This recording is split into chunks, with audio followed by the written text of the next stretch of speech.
Welcome to CreditAccess Grameen Q2FY22 Earnings Conference Call hosted by IIFL Securities Limited. As a reminder, all participant lines will be in the listen-only mode, and there will be an opportunity for you to ask questions after the presentation concludes. Should you need assistance during the conference call, please signal an operator by pressing star then 0 on your touch-tone phone. Please note that this conference is being recorded. I now hand the conference over to Mr. Alpesh Mehta from IIFL Securities Limited. Thank you, and over to you, sir. Thanks, Lizanne, and good morning, everyone. Welcome to 2Q and 1H FY22 earnings conference call of CreditAccess Grameen Limited. Today we have with us Mr. Udaya Kumar Hebbar, Managing Director and CEO, Mr. Balakrishnan Kamath, CFO, and Nilesh, Vice President, Investor Relations. Without much ado, I hand it over to Mr. Hebbar for the initial comments, and post which we will have a Q&A session. Thanks, and over to you, sir. Thank you, Alpesh. Good morning to everyone. Many thanks to you for taking your time and joining us today to discuss our second quarter FY22 financial performance. The second quarter saw a positive trend on all fronts as business momentum inched back to pre-COVID levels. The country crossed the 100 crore vaccination administration mark, helping ease the challenges posed by COVID. As the lockdowns gradually lifted in July, we quickly regained our focus on growth and expansion, maintaining pre-COVID disbursement rate, acquiring new customers, engaging actively with our clients, leading to a healthy growth in the portfolio and improvement in asset quality. The monthly disbursements have gained strong traction since July, consistently being over INR 1,100 crores every month at CA Grameen. As indicated earlier, even disbursement at MMFL have gained momentum starting October, crossing rupees 227 crores. At a consolidation level, we disbursed rupees 5,262 crores from July to October 21 and acquired 2 lakh new borrowers, feeding into rural capital creation, significantly contributing to India's rural growth story. Our extensive engagement with our clients yielded rich results as we saw collections excluding areas consistently rise as an unlocking phase commenced. At CA Grameen, collection efficiency rose from 91% in July to 93.3% in September and further to 94.3% in October. Considering 4.7% non-paying customers, this effectively translates to close to 99% collection efficiency. The collection efficiency at MMFL, which constitutes 16% of our consolidated GLP, gradually improved from 83% in July to 87% in October, with non-paying customers groups account for 5.4% of GLP. At CA Grameen, the asset quality indicators saw positive signs as PAR 0 reduced from 30.6% in June to 9.9% in October, while PAR 62 reduced from 7.8% in June to 6.5% in October, backed by our predominantly weekly engagement and proactive efforts on the collection front. At Madura, the PAR 0 saw an increase to 20% in October from 15.4% in June. However, we expect the PAR to peak out in November and then start gradually reducing over coming months. Historically, there has been some lag in MMFL collection process, which will improve now as already aligned with CA Grameen process now.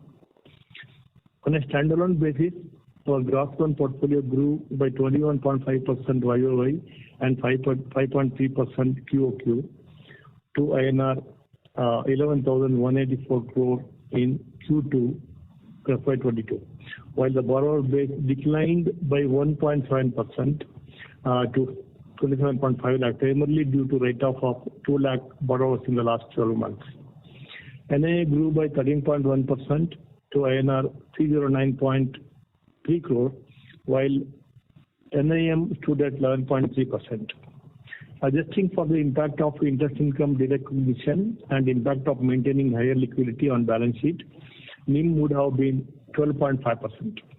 We have lowered the liquidity from 15%+ to around 11% as on September, and we expect to further lower it to a normalized level of 8% by Q3, which will further reduce the negative carry impact in H2FY22. The cost-to-income ratio was 42.5%, while OPEX to GLP stood at 5.1%, higher on YoY basis primarily due to increased business activity and new branch additions. This should normalize by end of the year with expected portfolio growth during second half. The PPOP grew by 10.6% YoY to INR 188.2 crore. Credit cost was INR 91.1 crore, which also included in the impact of write-off of rupees 129.6 crore during the quarter. The PAT for the second quarter was INR 72 crore, leading to ROA of 2.2% and ROE of 7.8%. GNPA reduced from 8.12 in June 21 to 7.18 in September 2021, and PAR 90 was at 5.4%. Overall ECL was 5.51%. On a consolidated basis, our gross loan portfolio was up 19.2% YoY to rupees 13,333 crore and borrower base to 37.5 lakh, primarily due to rate of 3.29 lakh borrower during the last 12 months. NII grew by 11.5% to INR 368.9 crore. PPOP grew by 11.1% to 218.7 crore. Credit cost was rupees 139.9 crore. We have aligned the provisioning policy of Madura with CA Grameen, recognizing GNPA at 60 DPD, which led to an increased provisioning of 30.44 crore. Hence, consolidated PAT was at 59.7 crore, resulting a ROE of 1.6% and ROE of 6.2%.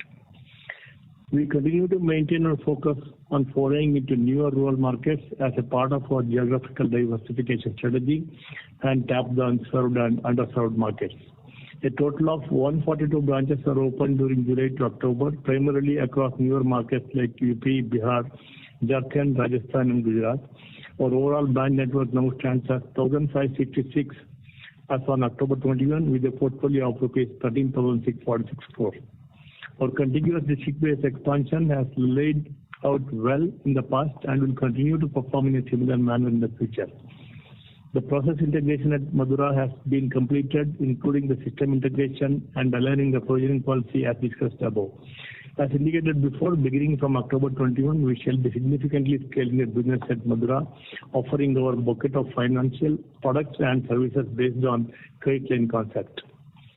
With the reduced severity of the pandemic situation and with increasing vaccination throughout the country, we are confident of delivering strong business growth in the second half of FY22 as well as coming years. Assuming that there are no further severe business disruption on account of COVID, we look forward to achieving consolidated loan portfolio growth of 17 to 19%, and our consolidated cost for the year would be about 4.7 to 4.9%, resulting into a consolidated ROA of around 1.8 to 2% for FY22.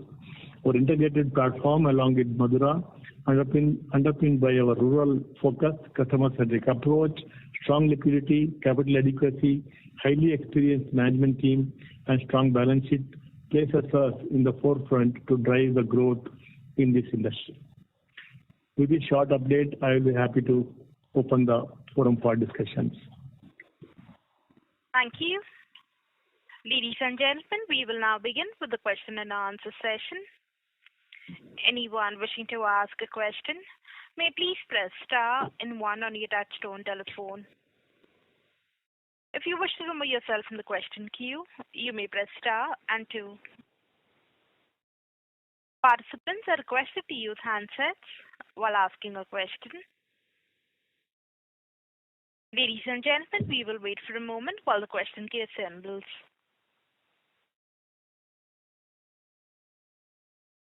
The first question is from the line of Chirag Sureka from DSP Mutual Fund. Please go ahead.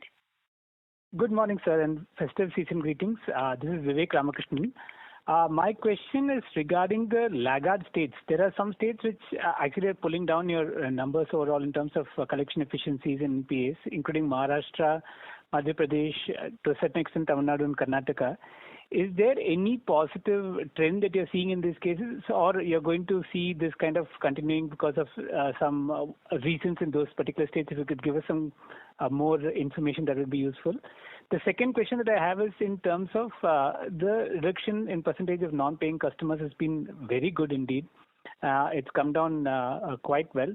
When you say non-payment, when you say full payment, is it for that month arrears or is it including even past arrears? Those are my two questions, sir. Vivek, the laggard states, I think the states what you listed is only Maharashtra is little low. Otherwise, all are either equal or more than the company's level collections. So the Tamil Nadu or Karnataka or Kerala, all are doing better than the average. Where the Maharashtra was little slow, even the COVID-1 impact was quite high there. Even on March 31st, our collection efficiency was only 90% there. So it was continuing for some time. I think the residual delinquent account till the whole life cycle of that completes, I think there will be some delay in collections in this Maharashtra bucket. Otherwise, all states are doing well. Because our total collection efficiency is 94.3, is collection for the due for the month and collected for the month. When you say collection, a non-paying customer, they are not paid for the last 4 weeks. That means during the month they are not paid. They would have paid in the previous month still, but if they are not paid in the last 4 weeks, we are considering them as non-paying customers. Okay, excellent, sir. I got that, and thank you and good luck. Thank you. Thank you. The next question is on the line of Shripal Doshi from Equirus. Please go ahead. Hello, sir. Good morning, and thank you for giving me the opportunity. So my question was with respect to restructuring. So while it is lower at 1.4% for the Concall book, what is the nature of restructuring that we have given to our customers, like in terms of the moratorium or the EMI amount getting revised? What is the nature? It's a combination of 2-3 items. Total restructuring, as we earlier also told, the restructuring would be a last resort where customer, if they have a limited cash flow, then we will do restructuring. If they have no cash flow, definitely we will not do restructuring. We will go through the provisioning route and writing off route. Even the first year we did just less than 1% restructuring and overall 1.4. It is the multiple way. One is little moratorium up to a month, and reduce the EMI, and also probably would have given some additional fund for starting business. All three are combination in this restructuring book. Got it. Also, second question was with respect to the average AUM upon active borrowers.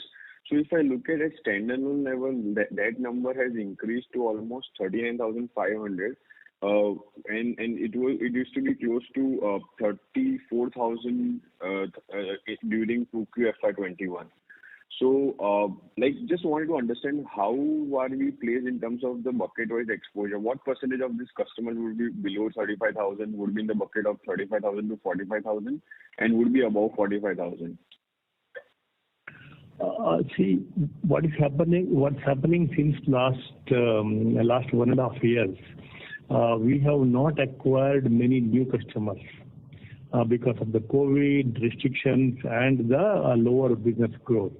So our existing customers who have been with us are growing. For example, when we said 34,000 average, our more than 3 years customer was only 33%, and today it already moved to 48%. So when we have 48% of customers over 3 years, so there is a tendency of lending little more to them because they have been loyal with us and we have been serving them.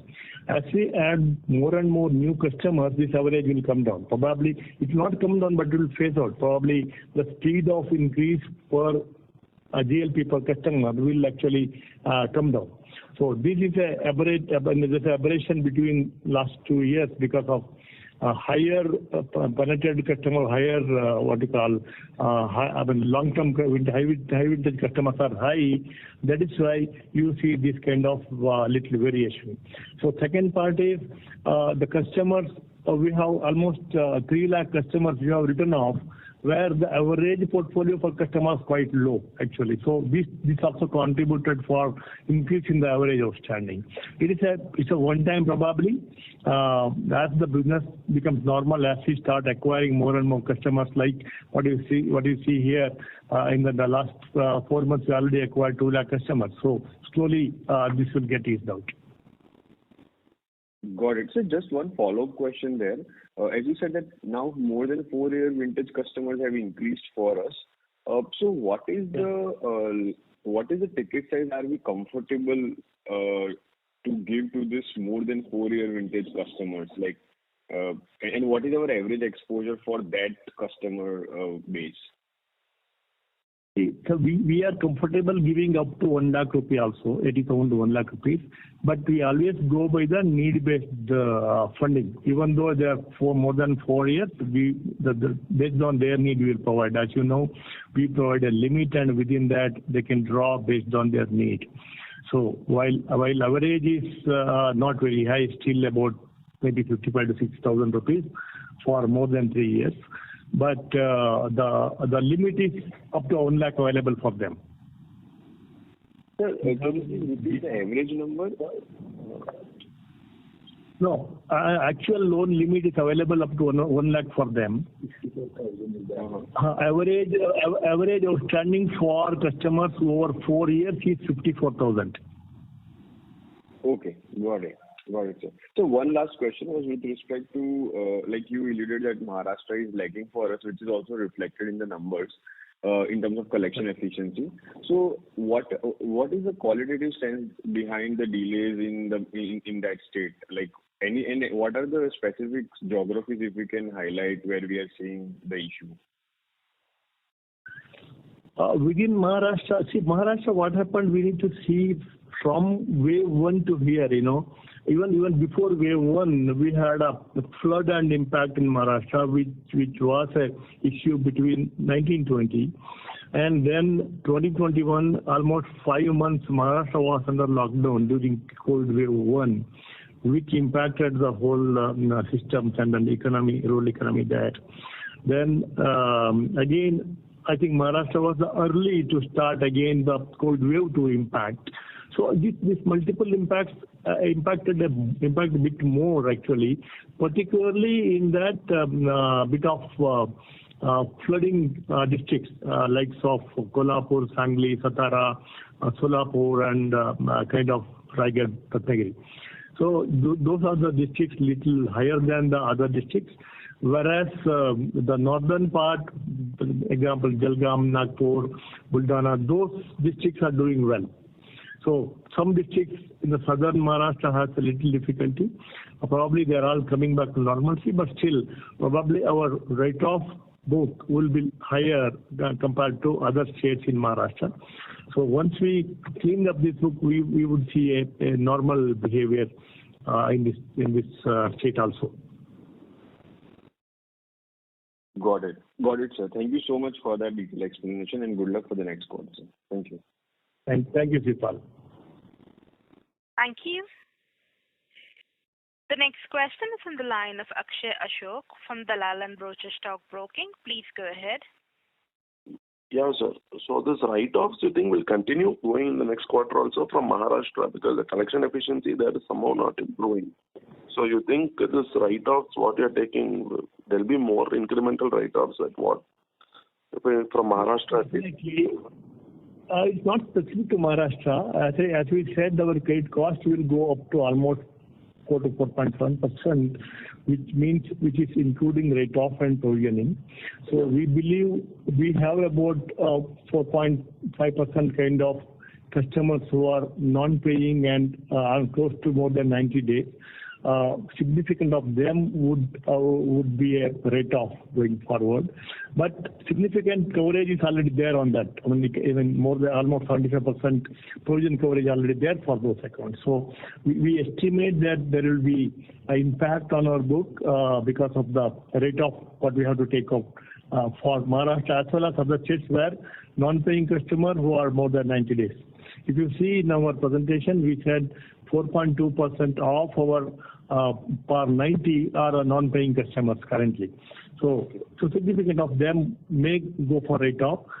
In the same time, significant portion of that is already provided. Okay. And what about the tax issue that you had? You had a demand, right? Tax demand. Has it been resolved or any update on that? It's not yet resolved. As we updated to all, the court has stayed the process and directed the tax authority to come back with more clarifications. They're not yet submitted their reports, response still. So I think at this point of time, it is as good as stayed. So we don't need to respond to tax authority currently. So similarly, even our tax experts or statutory auditors all have reviewed that, and they also felt that there is need of any contingency for this demand. Okay, sir. Thank you. That's it from us. Thank you. Thank you. The next question is from the line of Nidesh Jain from Investec. Please go ahead. Thanks for the opportunity, sir. Can you talk about any changes in the any recent collection trend, specifically in Tamil Nadu? There has been severe rains. So are we seeing any changes in the collection pattern there? No, Nidesh. It's only 2 days, and it is raining. It is not flooding. There may be 1 or 2 days delay. See, always when a flood situation, unless it's what you call continued for a week or 15 days kind of flooding, normally this will not impact because we go back next week or even 1 more week time, they'll pay back. So it may be a delay for a couple of days. Normally we don't get into any delinquent situation for it. For example, Raigad, Ratnagiri, we had almost 1 week of rain last 2 months back.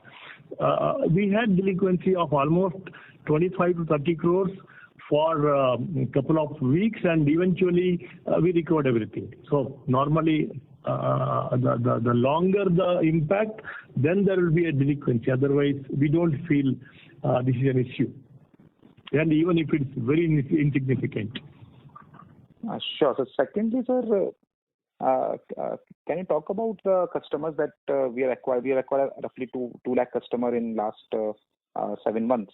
So how much, what percent of these customers are new to microfinance sector?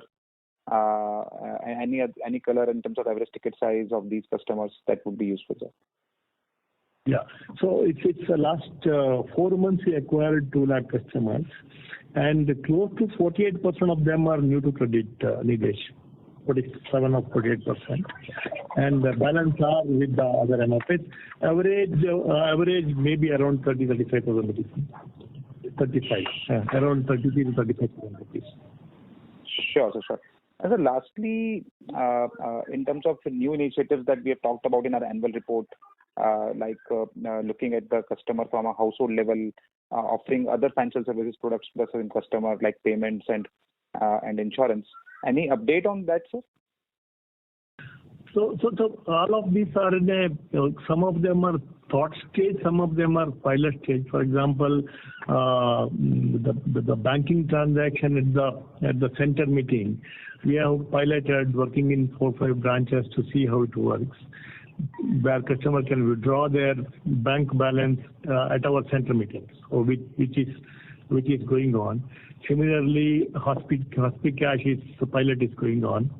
Whereas we are in the thought process and then the work in progress for, let's say, a secured product kind of, affordable homes or home improvement or secured assets actually through retail platform we are planning, which is under the work in progress.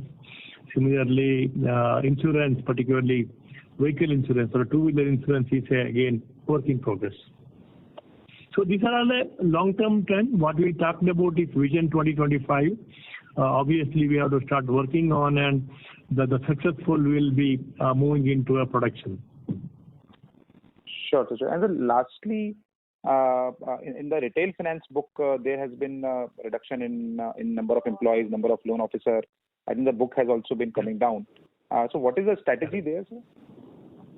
Yeah, see, we got an opportunity to rethink on our retail strategy because we don't have headroom to grow there at this point of time, as our investment in Madura has been treated as a non-qualified asset. So what we did is we are reworking on the retail business to eventually make the franchise of secured book, whereas unsecured book will be continue to be held by the GL branches.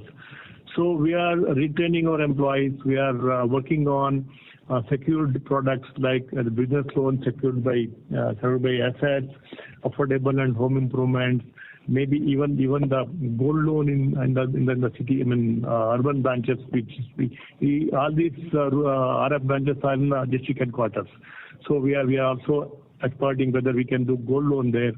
So more of a two-wheeler and three-wheeler, commercial two-wheeler, three-wheeler. So these kind of products we are evaluating for the RF branches. Maybe once our merger is completed, we will get good headroom so that we can actually scale our business there. So it's just a quite extensive work is going on to prepare for this kind of secured book building. Understood, sir. Understood. Including we have been focusing only for captive customers. So with secured focus, we would also go for open market opportunities. Great, sir. Great. That's it from my side. Thank you, sir. Thank you. Thank you, Rajesh. Thank you. A reminder to the participants, anyone wishing to ask a question, may please press star and 1. The next question is from the line of Chirag Sureka from DSP Mutual Fund. Please go ahead. Sir, sorry, this is Vivek again. Thank you for the second opportunity. What I wanted to know is, this alludes to the previous question in terms of the loan size increasing. Is inflation playing an important role there? In the sense, if I can put it humorously, is there a cow price inflation which is there where the price of livestock, etc., which the loan is taken for, have they increased? And with that, has the earning power of the customer also increased? Vivek, it's quite difficult to assess exact reason for the increase. What we go by the limit increase by vintage. As customers stays longer with us, the credit line keep increasing. Within that, they can draw their limit. As I said, the customer can actually draw 1 lakh rupees. The average outstanding can go to 1 lakh rupees also. If customer everybody want to draw the maximum amount. But if you see the outstanding average is only 54,000, that means they are drawing based on the need of their project. So, it could be business expansion. It could be cow price increasing also potentially. We don't know really. It could be expansion of additional business, additional income stream they would create. Probably they are running a grocery shop. Maybe they want to add a tailoring shop, or they want to add some retail shop. So that also potential. So based on their need, and we have created a limit within that they are drawing. Okay, sir. But you would say that for that set of customers, you are confident about their cash flows. That's why the limit itself is higher. Yeah, definitely. Yes. One is cash flow is higher. Two is our experience has been very good. They have been loyal with us for last 4 years. So that is why we are allowing this. Because as customers grow more and more with us, we have a higher confidence on them. We have higher visibility of their cash flow and higher visibility about the ability to repay and strongly connected with us. Okay, sir. Thank you very much. I really appreciate this. Thank you. Thank you. Thank you. The next question is on the line of Renish Buva from ICICI Securities. Please go ahead. Yeah, hi sir. Good morning and congrats on a great set of numbers. So just first question is on the ticket size. So for CAGL channel loan, we are now close to 40,000 rupees per customer. So sir, what is your thought on this? I mean, till what level we would be comfortable increasing this ticket size further on the CAGL channel loan business? Rinesh, if you see for last 5 years, our CAGR increase in the portfolio for customers is about 10.5%. So, which is actually in line with that. Only this year it is changed because we are not able to acquire new clients for almost last 18-19 months properly. So that's only aberration. Otherwise, our portfolio growth for customer is within that line. Probably by end of next year, we will have the exact CAGR within the 10% growth only. It's only a bit of aberration for the year because new customer acquisition is low for last 18 months till July this year. Otherwise, we don't see any change actually. That's quite comfortable CAGR growth of GLP per customer.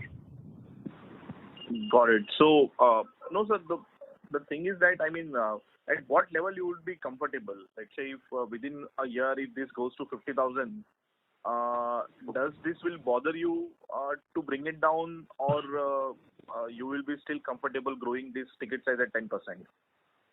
See, if I am giving 50,000 rupees or 60,000 rupees average for a customer more than 3 years, 4 years, we're still comfortable, Renish. So where this is going to change is as we start acquiring more and more new customers, probably this will again come back to normal. Got it, sir. And sir, as I said earlier, our customer with more than 3 years already reached almost 48% now, which used to be only 33% 2 years before. Because we have not added more and more new customers in the business as usual, this slight change has happened. Got it, sir. Got it. And sir, just last question on the industry side. So sir, so whenever we are entering data for any new customer acquisition, sort of what is the rejection rate now versus let's say a pre-COVID level? And is there any divergent trend you are witnessing due to COVID whenever you are checking the bureau data? Yeah, there is the delinquency is higher, and for existing customer when you do the bureau check, the delinquency comparatively at least 10% more than a normal. So that is one we witnessed. Two, your own customers, at least 15 to 20% of them are still not ready to actually expand their business or invest in their business or borrow further because they're still in the hangover of one more wave or so because the same set of customers impacted twice already.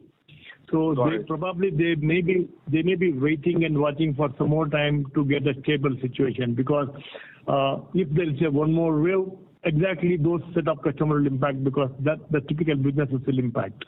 So we saw that is why the growth, there's some variation in growth because of this also.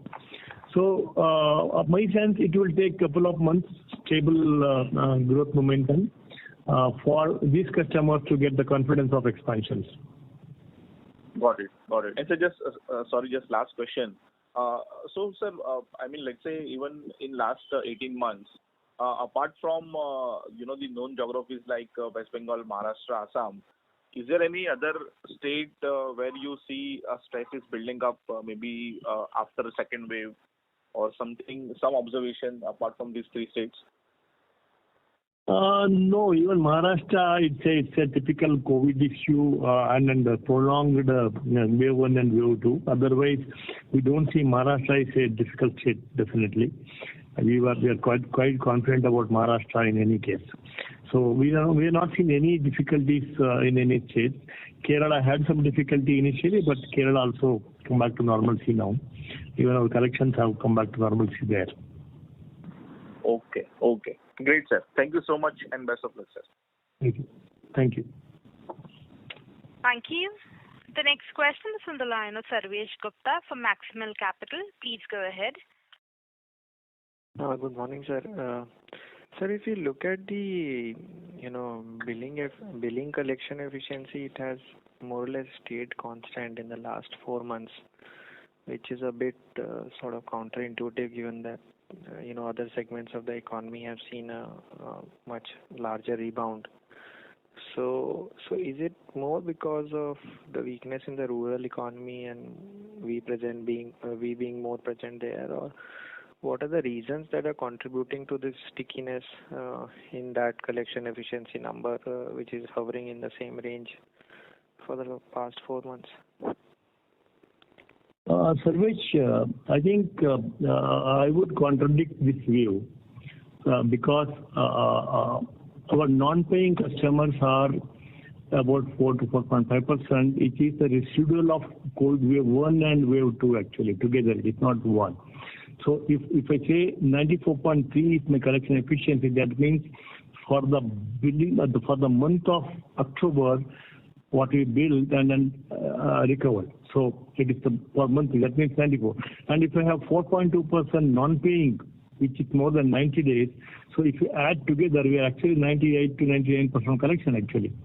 So I strongly believe that rural is doing better in terms, and then being unsecured book, this is doing better actually. It's improving also. Yes, there are a couple of states which are not doing better because of some of the reasons I already explained.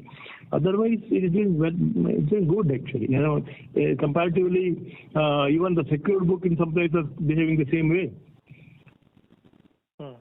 And when are you expecting things to normalize, assuming that there is no third COVID wave? When do you think that you will achieve a normalized month in terms of both disbursements as well as collections?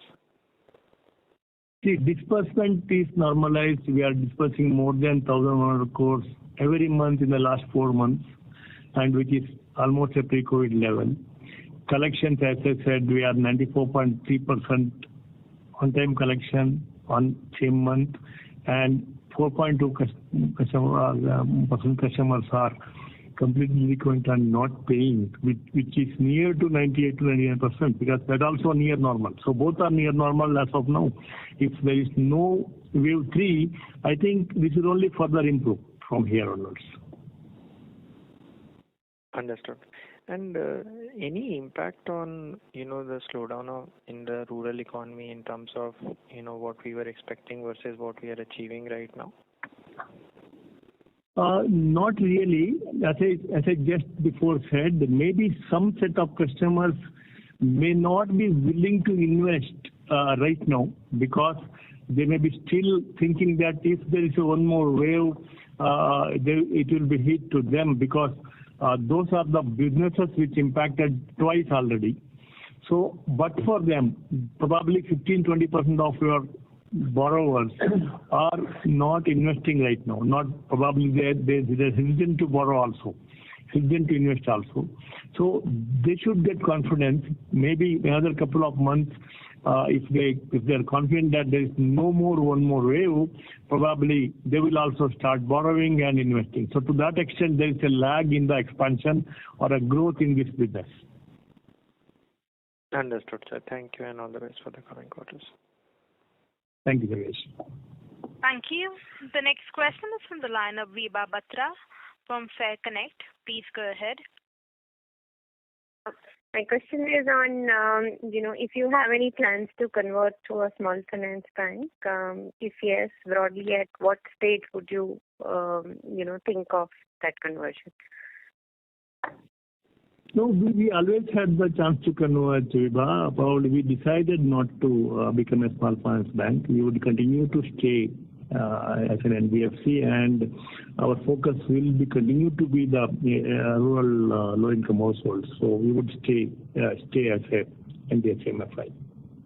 Okay, but don't you think that when you achieve a larger scale, liquidity could be an issue? And I'm not talking about the normal scenario, especially the stress scenario, given the kind of understanding and also the confidence or lack of confidence, whatever way you want to put it, a lot of investors have it could be quite stressful to manage liquidity in prolonged stress events. Yeah, I agree.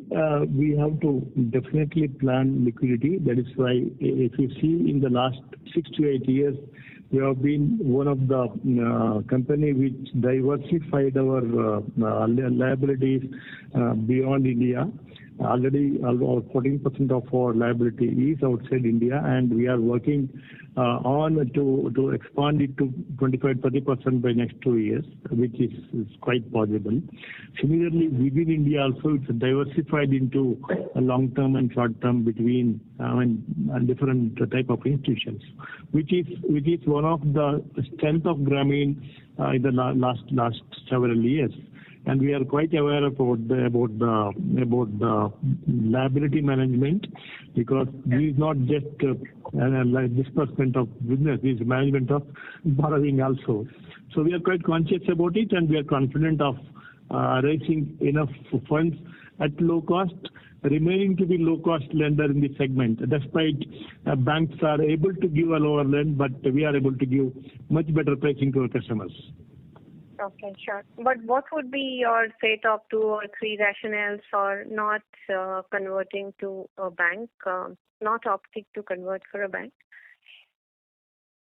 So it's a choice, we can become bank, but our view is that we have a large highway to grow in the rural space of India. Which is potentially possible with remaining as NBFC MFI, and they already actually demonstrated their low cost operation despite working deep in the rural. So and then we are able to give a reasonable return with that. So we don't feel a reason to go, because only reason probably liability, which we saw in the last 5 years.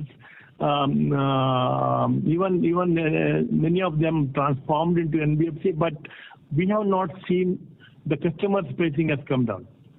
Whereas we being remaining NBFC, we are able to bring down the customer pricing much beyond the NBFCs or banks or SFBs.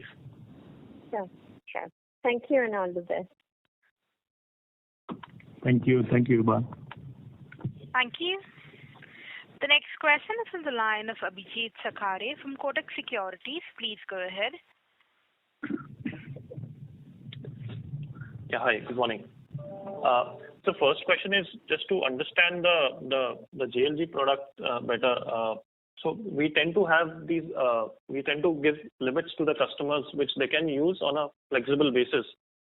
So wanted to understand, like generally, what has been the observation of using these limits, especially by overdue customers? Do we allow that, and do we see overdue customers sort of drawing down on these limits in a more aggressive way during the COVID period? No, Abhijit. Actually, there's a rules there for drawing the money. They should be non-delinquent. The group should be non-delinquent, as well as they should be non-delinquent outside Grameen also. So those are definite. Second is their cash flow is reviewed before giving the loan, and the group approval is taken before giving the loan. So there are lots of checks and balances. We are not seeing any aggressive borrowing from them. Understood. So by delinquent, you mean like 0+ or 90+? It's actually 0+ is delinquency. Within us, we would review, for example, within 1 or 2 weeks of delay because of the COVID situation. Otherwise, normally even 0+ is not tolerated. Understood.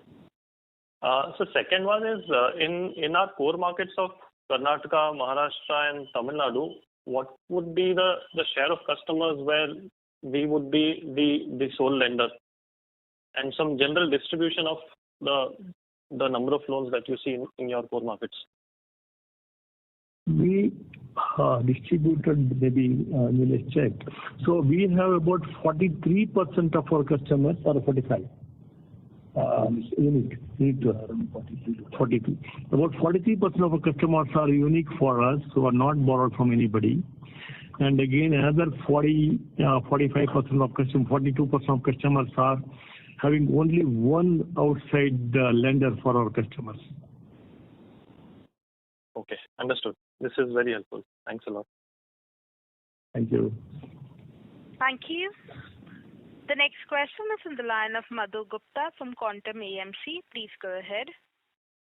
Thanks for taking my question. I just have one question. This is regarding the harmonization guidelines which were to come by year end.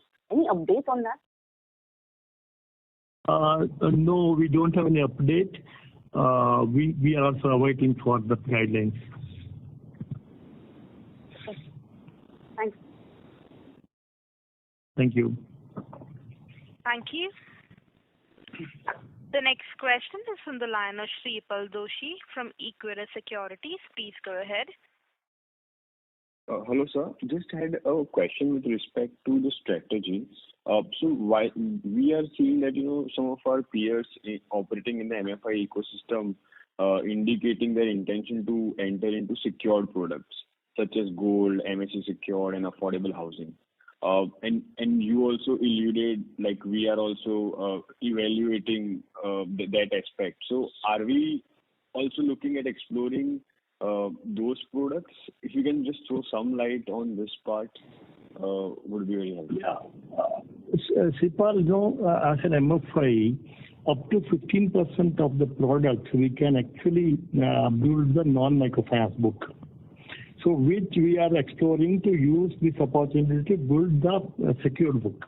That's the only reason where we are working on how to enhance that the products which are secured in the the potentially non-microfinance allowance what we are getting. Got it. So within that, like we would be exploring gold and MSE secured sort of a product. Yeah. MSE secured or correct. You are right. So we are exploring which is the best one. We will pilot and test, and the best one will be expanded there. Got it, sir. Thank you so much, and good luck for the next quarter. Thank you. Thank you. Thank you. The next question is on the line of VP Rajesh from Banyan Capital. Please go ahead. Hi, thanks for the opportunity. Just 2-3 questions. First of all, the 15-20% customers that you said are a little hesitant in investing in their businesses. Is there a regional texture to that? Is it concentrated in one particular state, or is it across various states where we are present? So this is actually now across the place where customers are not in the essential service who would get impacted if there is one more COVID comes, because they got impacted.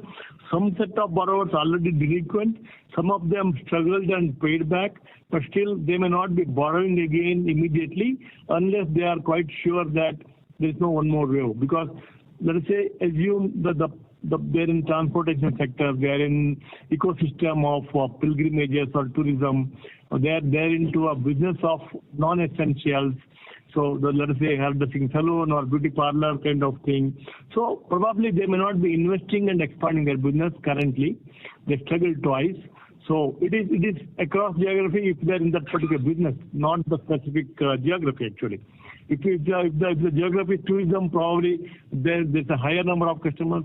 If the geography has a pilgrimage center, the typical customers are higher.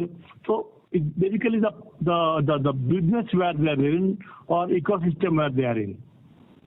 Right. And my next question is, you said 94% people are current on their payments. So should one assume that these 94% don't have any after as well, or how should one think about that? Sorry, can you just repeat? Yeah, you said 94% of the customers are current in this month. So my question is that how should one think about their past arrears if they are, and should we assume that they are all clear for their past dues as well, or how should one, how are you taking care of that in the book? So 94% is the collection efficiency, 94.3. Right. I think stage 1 is about 91%, but less than 15% due. So this maybe 2% odd will be basically between 15 days to 60 days past due customers. Okay, which are paid in the current month, but they may still have some past EMIs which are due. Correct. So which is available in our presentation. Oh, okay. All right. Thank you. My last question is... you can see. Yeah. Okay, wonderful. My last question is, and this is a little off the wall, are you checking that your new customers or current customers who are coming low loans, are they vaccinated or not? We don't check the vaccination status of while lending to them, but we keep tracking the customer vaccination status. We have data. Maybe Nilesh, you have customer vaccination data?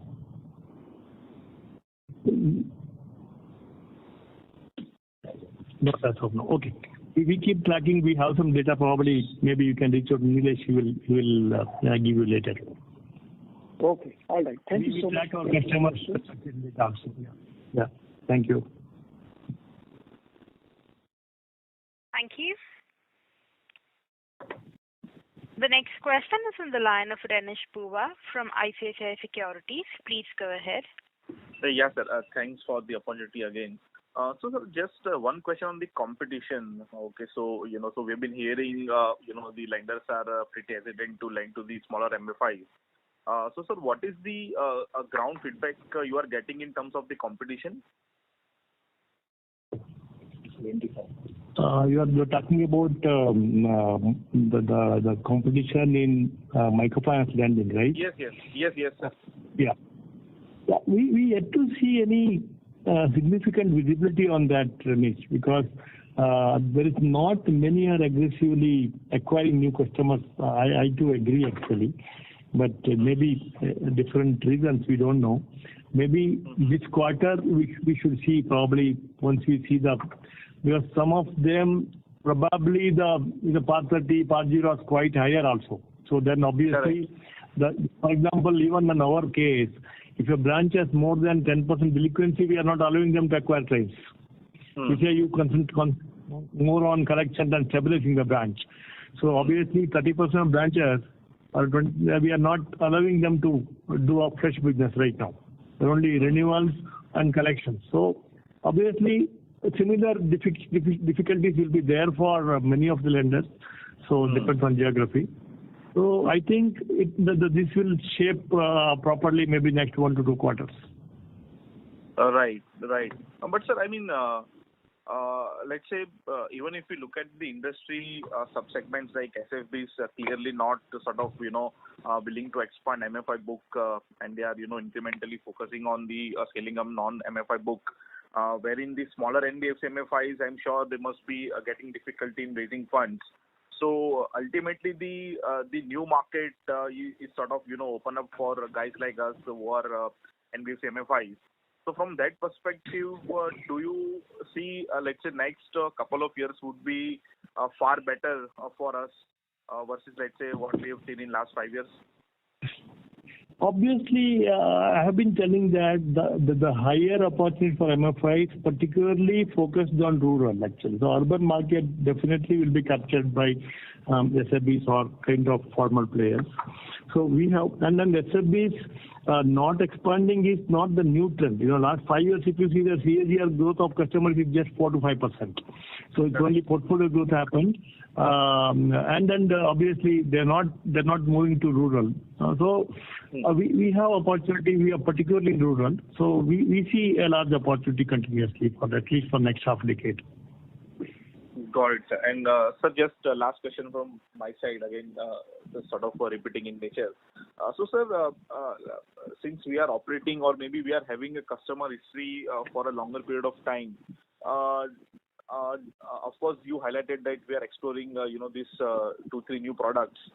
But in terms of the entire, financial ecosystem for the rural customer, have we started thinking from that perspective, let's say shifting away from a single product MFI company to a larger organization or maybe conglomerate providing all financial need of the rural people? If you read our document, what we highlighted in our annual report, which talks about Vision 2025, where our thought process is to support the entire family of the low-income household, rather currently the loan product for the woman actually. So in that direction we are operating. So for example, some of the things we are working, let's say Hospicash or a two-wheeler insurance or a bank transaction at the center. So all these things are, directed to support the entire family requirement. Maybe tomorrow, education loan for the son or daughter of the family, business loan for the family, or investment opportunities. All these are being tested. So whichever is most important for the family, and based on we will work on the partnership. So the idea is to move towards supporting the financial partner for the family is our goal actually. Got it.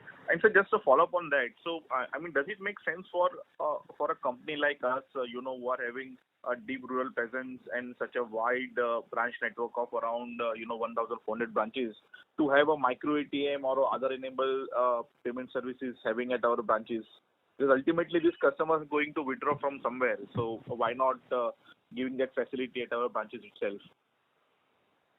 See, look at the opportunities are much more actually, not just the ATM. ATM is one of the definite opportunity, but having India moving towards more and more cashless, more and more online transactions, I don't know ATM may be relevant or not in next 5 years, 10 years time. We don't know really, but definitely they need an opportunity to invest. They need an opportunity to withdraw cash, deposit cash, basically cash in, cash out. Pay bills, pay mobile recharges, and all those things facilities to be available in the rural. It can be done in a Grameen center meeting actually. So basically we are looking at everything of the family can be done, and the financial ties of the family can be done in a center meeting. So that kind of vision we have by 2025. Got it, sir. This is very, very helpful, sir. Thank you so much, sir. Thank you. Just before somebody asked a question about vaccination. Our customer vaccination rate is about 75%.